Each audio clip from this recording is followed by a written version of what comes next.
My piece of advice would be if you think you're working hard, you're not working hard enough. Keep on bashing it down and be consistent in your approach. And eventually you will see results. It's not after year 2, it's not after year 3. It takes a long time and it takes a lot of commitment. You're going to have really shit times, and you're going to have times when question whether you're doing this, but you got to keep pushing through, and that would be my piece of advice. And I think, the stereotypical thoughts in South African startup phase or startup community is that funding is a way to get your business growing faster. In my opinion, it's not. Funding means that you're responsible to somebody else, and somebody else wants to get a return on their funding. So I would, strongly advise, whoever's starting their own business, try and bootstrap it, try and keep all the equity themselves. Work their asses off.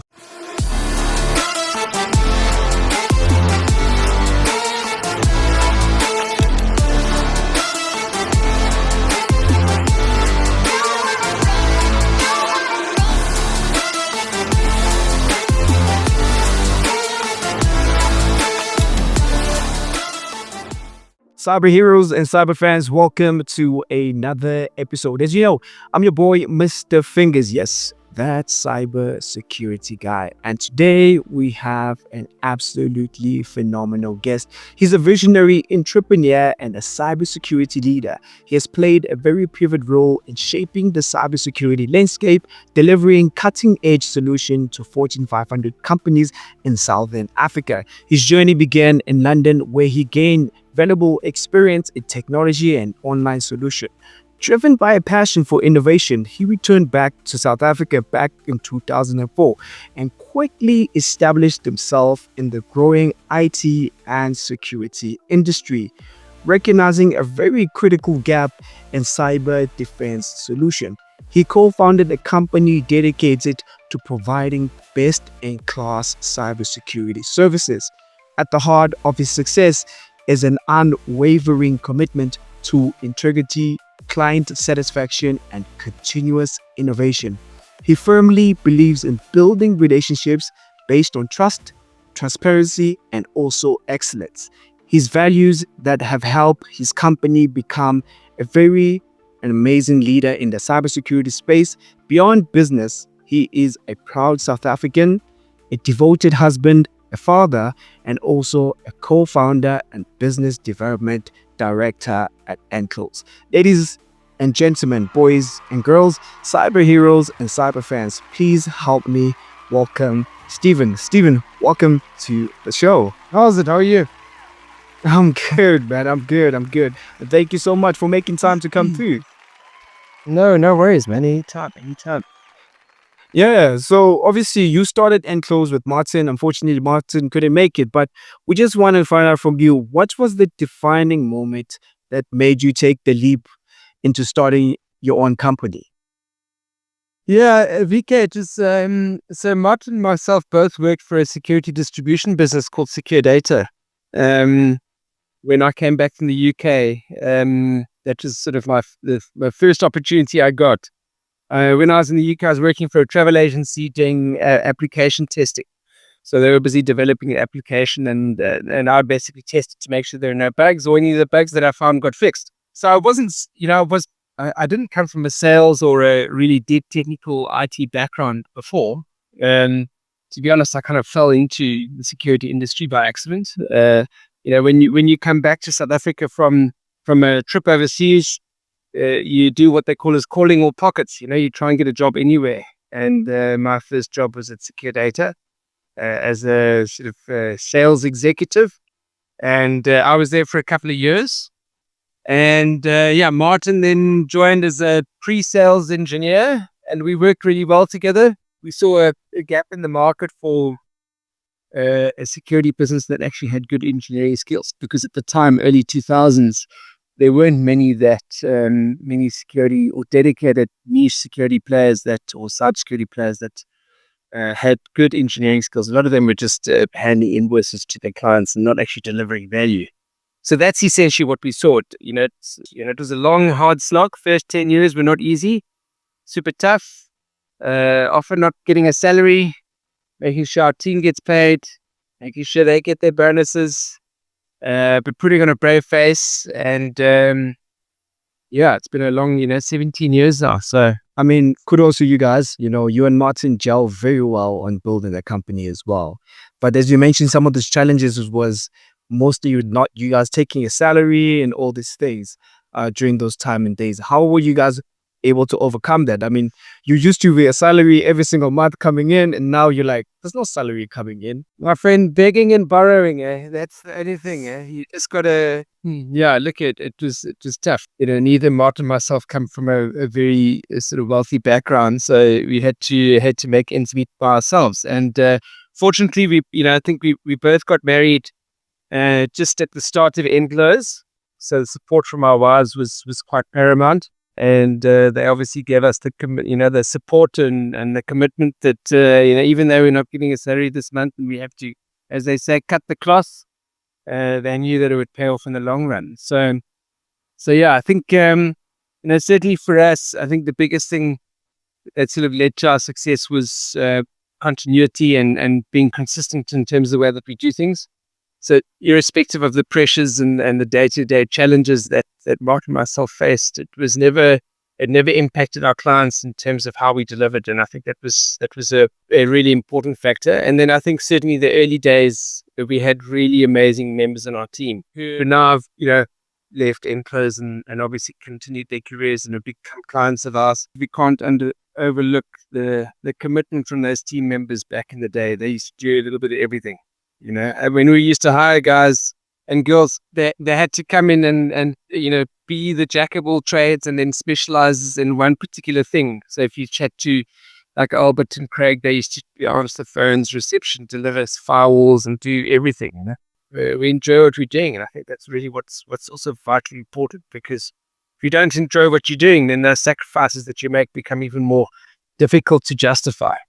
100%. And I really love that, man. As we know, cybersecurity at this current moment, especially in South Africa, is in high stakes. Especially, it's also moving in fast changing. It's also a fast changing industry.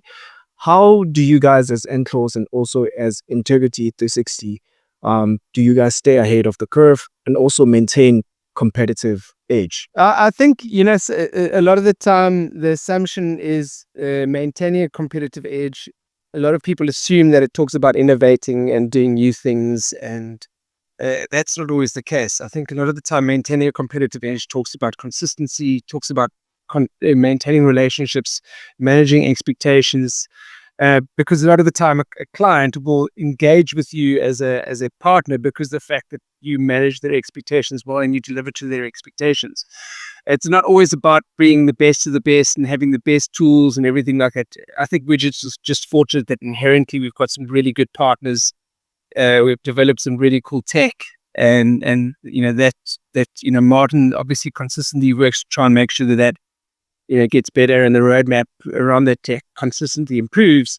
But consistently delivering and maintaining good relationships has really given us the ability to have a competitive edge. Whether we always beat our competitors, no, we don't. But we don't focus on them. We focus on our clients. If you could actually go back to your younger self, what is the one piece of advice would you give to yourself? I think it's difficult to say. I would potentially say take more risk. But because we were very conservative at the start of Enclose, but I wouldn't want to change the outcome.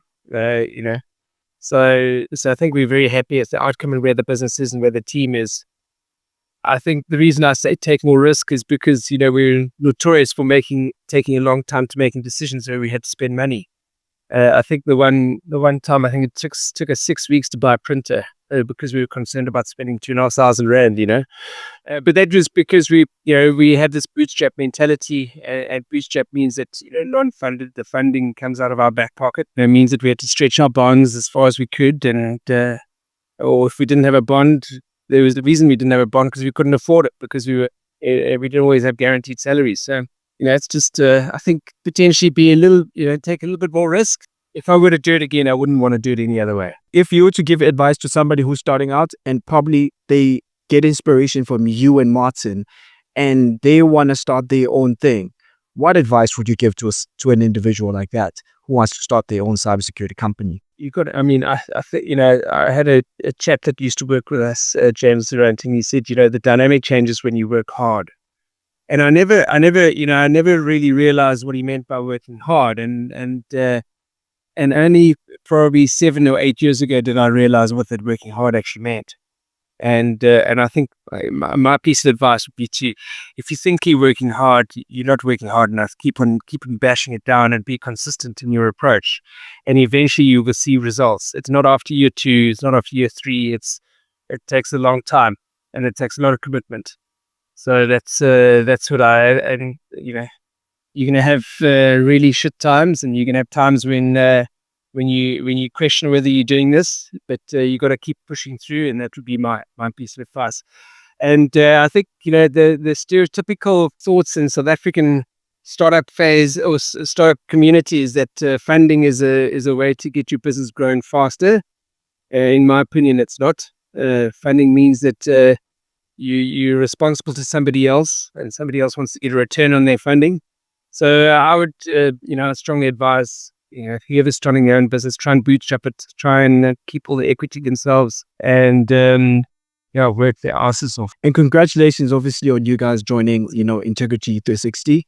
So what does this actually mean for Entros, its customers, and also the South African cybersecurity landscape? Yeah, I think it's we're certainly very excited for what it means for our clients and our team. Probably our team more so, and then our clients secondly. I think as a a lot of the time, clients would question our ability because of the fact that we weren't a global organization, or question our credibility. Certainly with new clients, we sometimes had that challenge.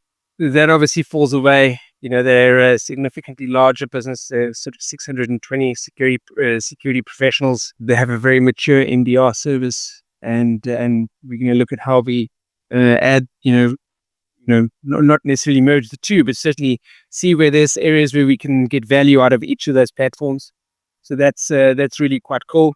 We get access to a lot more services, and then access to a lot more of an international services base, which is also quite exciting, delivering to our local clients here in South Africa.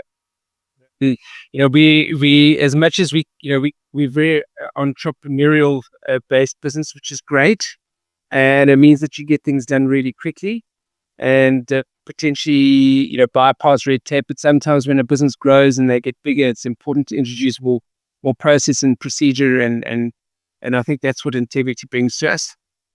It's still very entrepreneurial, which is quite cool. They are a very entrepreneurial business, but they're able to do things that we potentially would struggle to do previously. As an example, bringing new technology to market. We sometimes struggled with that.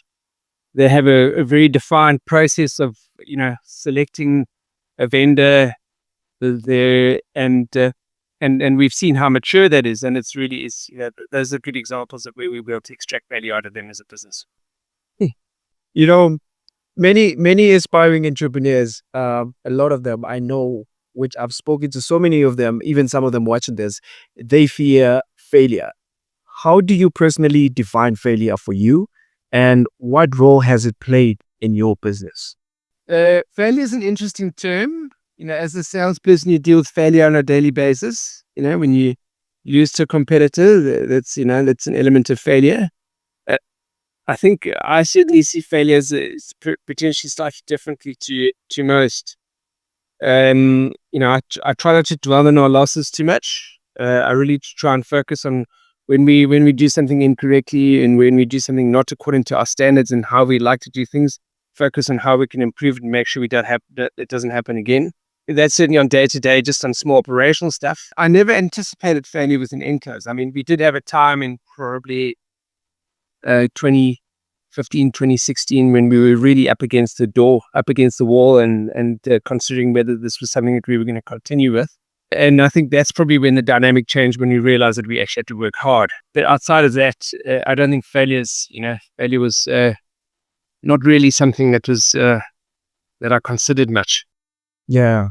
And, first of all, I want to thank you for everything that you and Martin have done, from the business that you guys have built, for working hard on that business as well, for hiring people as well. And also, I had an opportunity to work for you guys as well. I want to thank you for also giving people an opportunity to work for you guys, also giving people the foundation to go out there and pushing them as well. Thank you for that and creating such an amazing and a great, not only a company, but also even the security tool as well to your clients as well. You guys have been innovative in what you guys created. You guys have worked hard for that. And from the bottom of my heart, I just want to say thank you.